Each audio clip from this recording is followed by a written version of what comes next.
will fish out killers of soldiers in Okuama community, Defense Minister vows.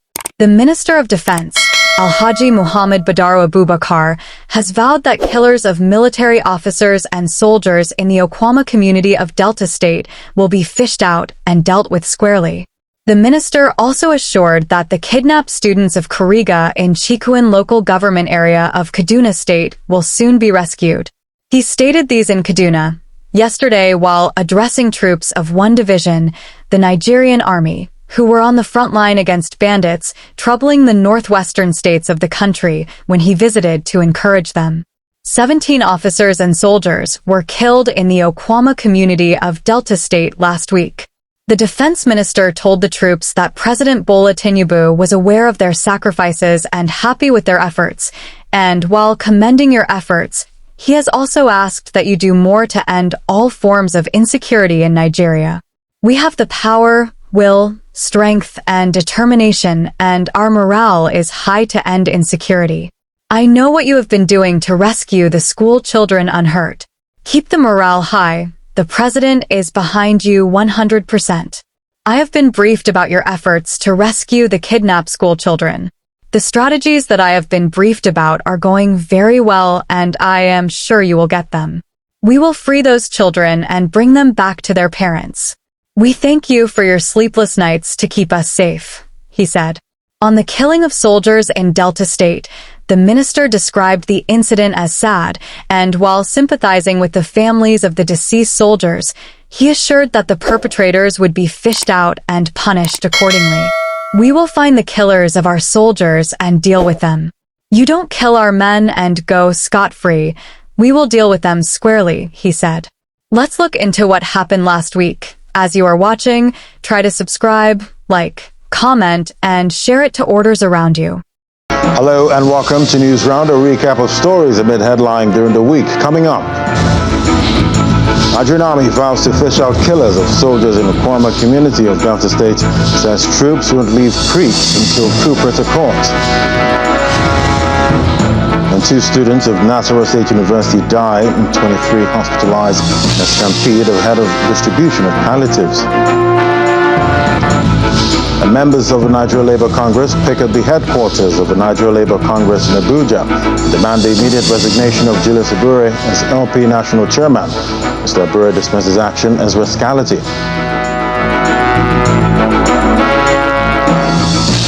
Plus, Catherine, Princess of Wales, announces cancer diagnosis, says she is in the early stages of treatment.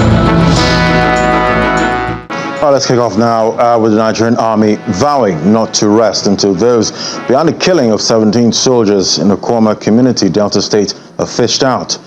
To this end, the Nigerian Army is soliciting the assistance of the people of the area with information that will lead to the apprehension of the perpetrators and of their weapons. The General Officer commanding 6th Division Nigerian Army Port Harcourt, Major General Jamal Abdul Salam, said this when the management of the Niger Delta Development Commission visited him to condole with the Nigerian Army over the incident. On March the 16th, Nigerians woke up to the horrific news of the killing of 17 soldiers which occurred in the Okuama community, Delta State, where they'd gone to restore peace following a communal clash between border communities. Investigations have been launched into the incident and how the soldiers met their untimely death. Notwithstanding, the Army is resolute in its determination to apprehend those involved in the killing. The GOC 6th Division Major General Jamal Abdul Salam reiterated the Army's stance during the condolence visit by the Executive Board members of the Niger Delta Development Commission, led by the Managing Director Samuel Lubuku, to the military formation. Our mission is to get our weapons that have been handed away by these criminals back and to arrest all those that took part in the gruesome murder of our officers and soldiers. Therefore, we are going to be in creeks until those objectives are met. For us, the NDDC Managing Director pledges the agency's continued support for the military to sustain peace and development within the Niger Delta, as the NDDC extends aid to the families of the slain officers. For us and the people of the Niger Delta, assure you that we're in solidarity with the Nigerian army for keeping the peace in the Niger Delta. And at this point, where you're mourning, we thought we also have to mourn with you. The GLC thanks his visitors for their support and gives assurances that the army will remain firm, decisive, and professional in its operations. No harm will come to anybody. We will continue to conduct our operations in a very professional manner. We appeal to the communities to assist us with information regarding the location of our weapons and location of these fleeing criminals. Because if you have information on these issues and you give to them, they are also an accessory to the act. A minute's silence is held in honor of the slain soldiers.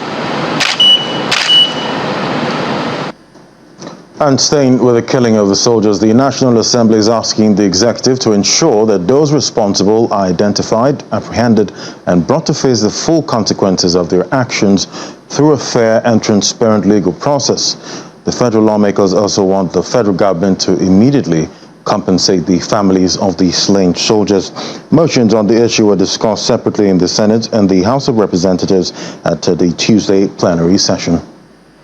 The killing of 16 soldiers in Okuama community, Delta State, was uppermost on the agenda for lawmakers who converged on the first plenary for the week. Troops of 181 amphibious battalion. After Senate, reactions trailed a motion of urgent importance raised by Senator Abdulaziz Yaradua. Troops of 181 amphibious battalion, while on a peace mission to Okuama community in Bomadi local government area of Delta State, were surrounded by some community youths and killed on Thursday 14th, 2024. The unfortunate incident occurred when the troops responded to a distress call after the communal crisis between the Okuama and Okoloba communities, both in Delta State. What happened in Delta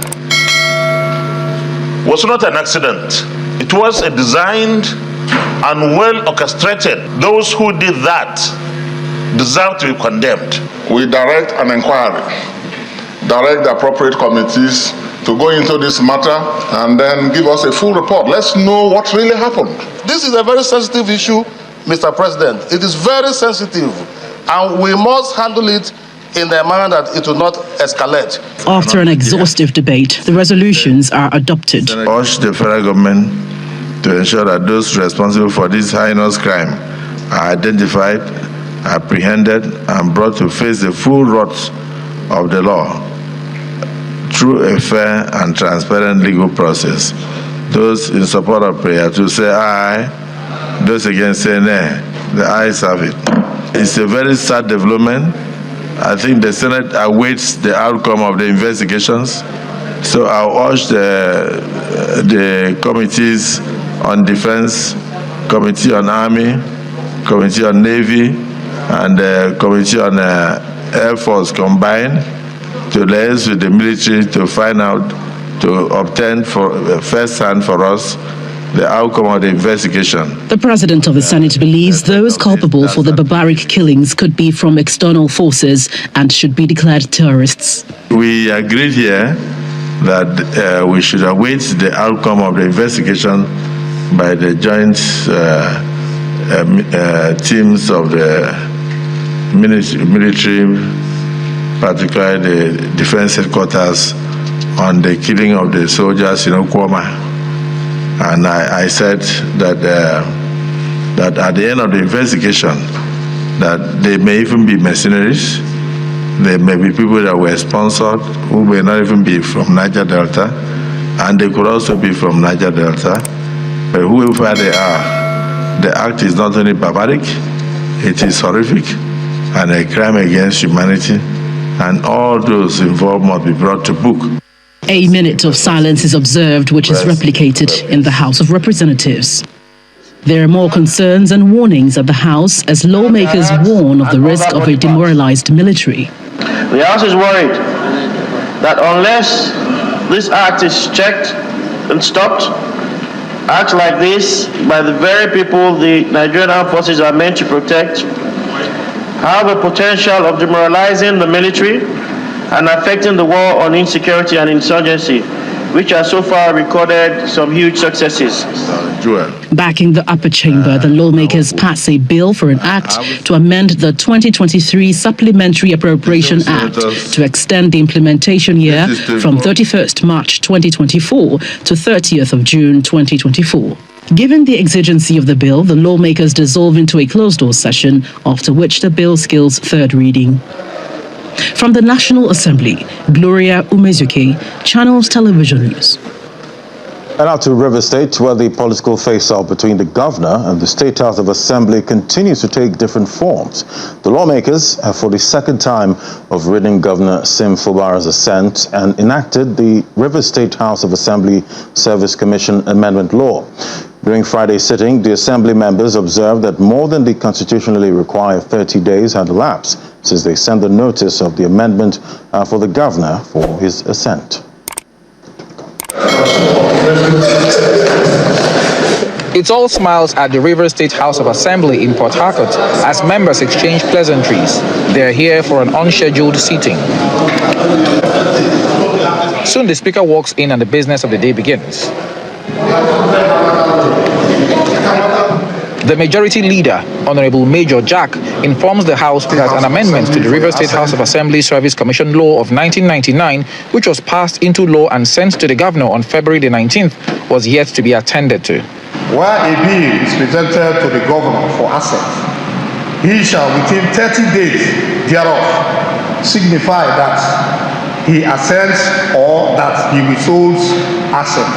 Having given this letter to the governor today, I'm bringing to the notice of this House that 30 days have elapsed.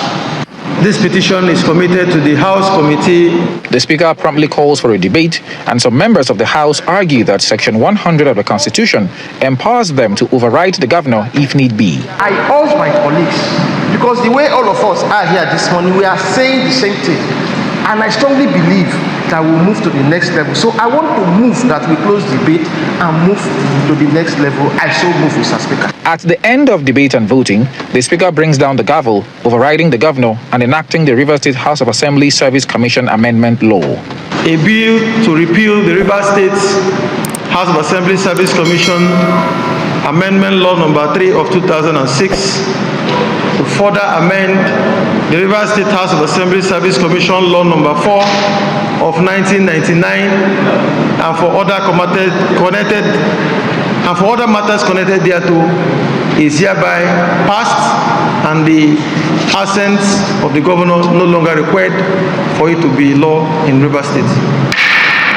This action by the lawmakers is a repeat of what transpired in January when they overrode the governor's veto of 4 laws.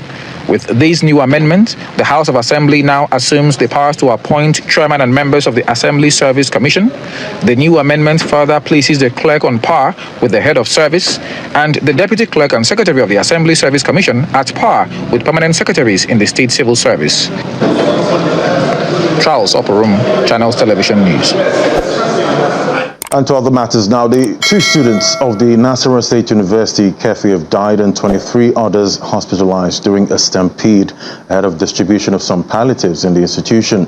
According to the head of information at the institution, Mr. Abraham Habu, the school had received palliative items from the state government to be distributed to the students to cushion the effect of the economic hardship. Meanwhile, Governor Abdullahi Sule has ordered an investigation into the incident, which the State Commissioner for Humanitarian Affairs says came as a shock. Monday, March 18, Governor Abdullahi Sule launched the distribution of palliatives to students of tertiary institutions.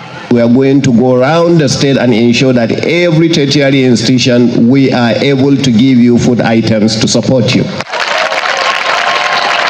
Bags of rice and cash were given to selected students, including students living with disability.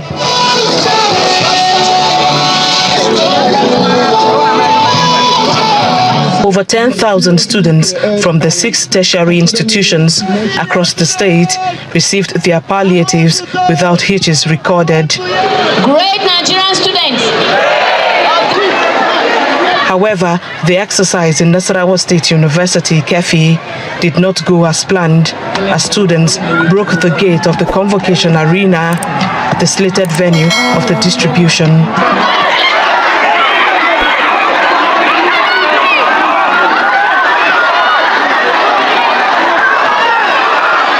The resultant stampede led to the death of 2 students and 23 persons were injured. Around 5 a.m., there was a suspicion of some uproar from students. I guess who will get what?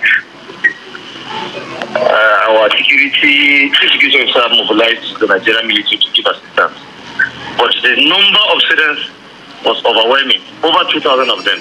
They did not get into the arena through the normal process. Some of them were climbing up. So once you climb up, others are already down before you. They step on others. So the 2 casualties we had who died as a result of stampede. Others related issues, like 23 of them are hospitalized as we speak. They cut it away with everything. The Nasarawa state government has begun investigation into the cause of the incident. His Excellency, the Deputy Governor, called the school management, and then we had a meeting with them to actually get first-hand information of what actually happened in the school premise, and so that we can be informed exactly what transpired and what informed that decision of the student. While sympathizing with the family of those that lost their lives, the state government is promising to continue with the distribution of the palliatives to cushion the impact of the high cost of living. Halima Agayam, Channels Television News.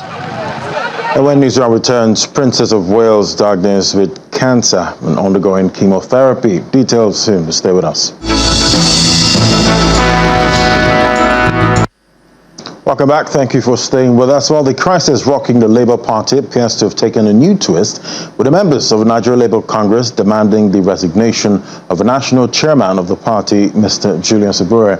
Members of the union stormed the national secretariat of the party in Abuja to protest against the leadership of the party and demand the cancellation of the proposed national convention of the party, scheduled for the end of March 2024.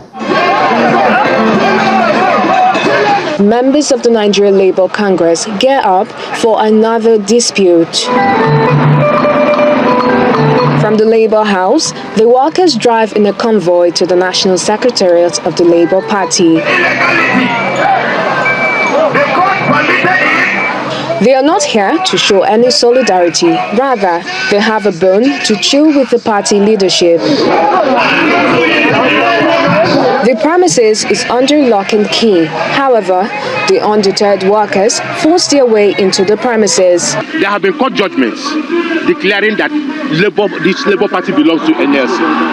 There have been interventions by INEC, where an agreement was written and certain things were stipulated in clear terms what should be done to organize a convention. And Abure was given a timeline to do all those things.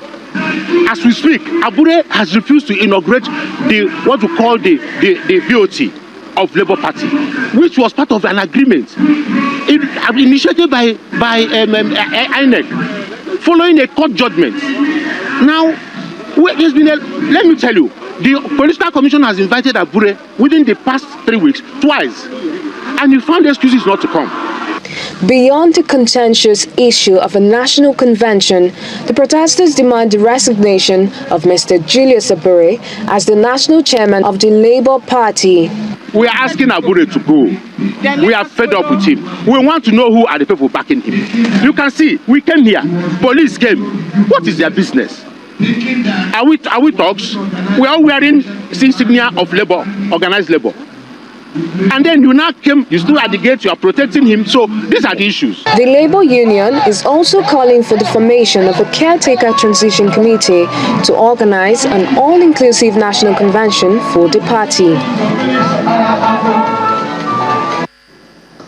Meanwhile, the chairman of the Labour Party, Mr. Julius Abure, has described the demand for his resignation as a show of rascality and undermining law.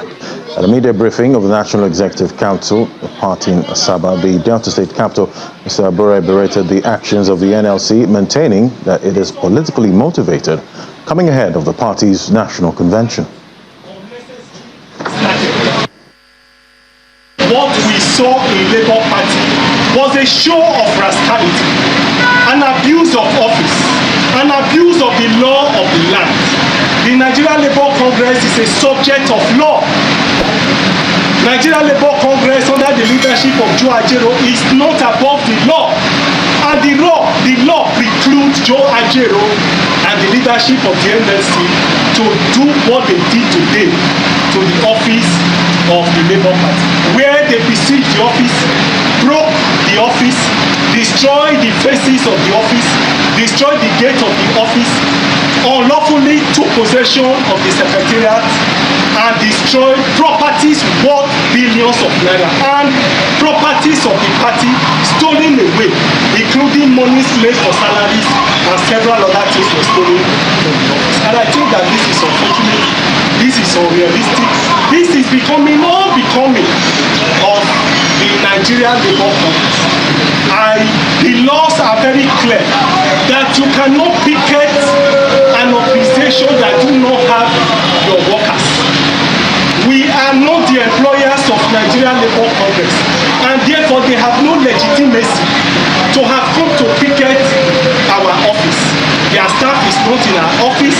We have no trade union dispute with the Nigerian Labour Congress. There was no notice whatsoever issued to us that we had a trade dispute with the Nigerian Labour Congress. This is clearly an abuse of the office. It's clearly an abuse of the law.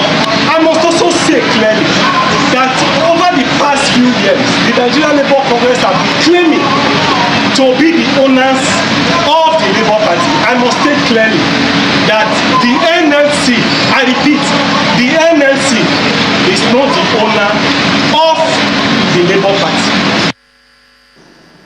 And to legal matters now, the leader of the indigenous people of Biafra, Mr. Nnamdi Kanu, has protested his continued detention in the facility of the Department of State Service.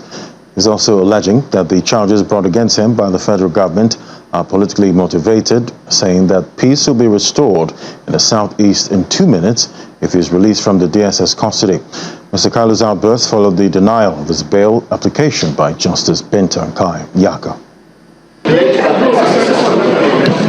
The leader of the indigenous people of Biafra, Mr. Nnamdi Kanu, is back in court for the continuation of his trial over alleged treasonable felony. The trial judge, Justice Binta Yaka, arrives and declines his bail application, which was filed on February 16, 2024. However, the court ordered an accelerated hearing in the matter.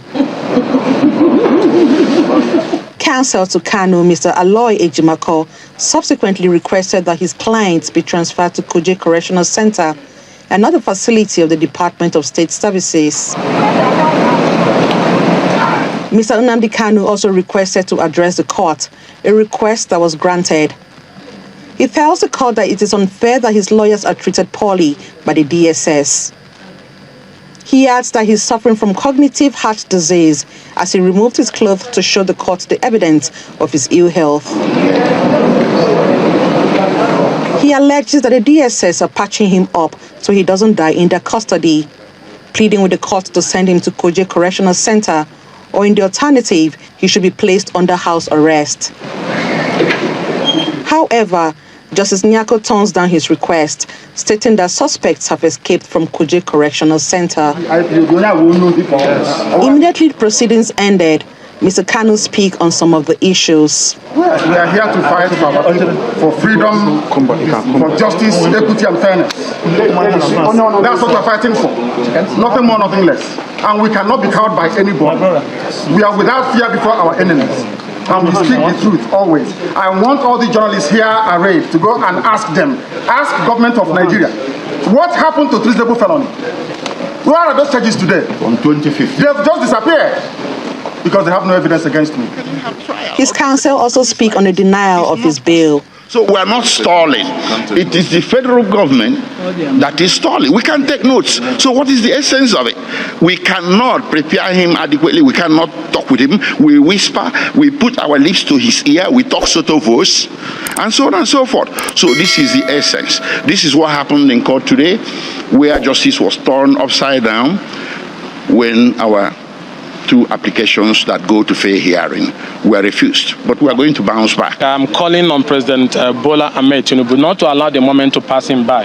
That what the president should do is to invoke the powers given to him and the Attorney General in particular under Section 174 1C of the Constitution to discontinue these charges. The court adjourned the case to April 17 for the commencement of trial. Emmanuela Ekele, Channels Television News. And finally, on News Round, Catherine, Princess of Wales, has announced that she has been diagnosed with cancer as in early stages of chemotherapy, asking for time, space and privacy as she completes her treatment. Kate, as she's widely known, said the discovery of cancer after successful abdominal surgery in January was a huge shock, but sends a positive message that she's well and getting stronger every day. In a video statement, the 42-year-old princess did not disclose the exact nature of the cancer, but described the last few months since she went into hospital as incredibly tough for her and her family. And that's News Round for the week. Thank you for watching. I'm Ladi Williams. Bye-bye. Thanks for tuning in to Smart Okason TV show. Keep exploring, stay curious, and never stop getting the latest information happening around. Don't forget to like, comment, subscribe, and share to keep the intellect flowing. Until next time, keep sharpening and be smart.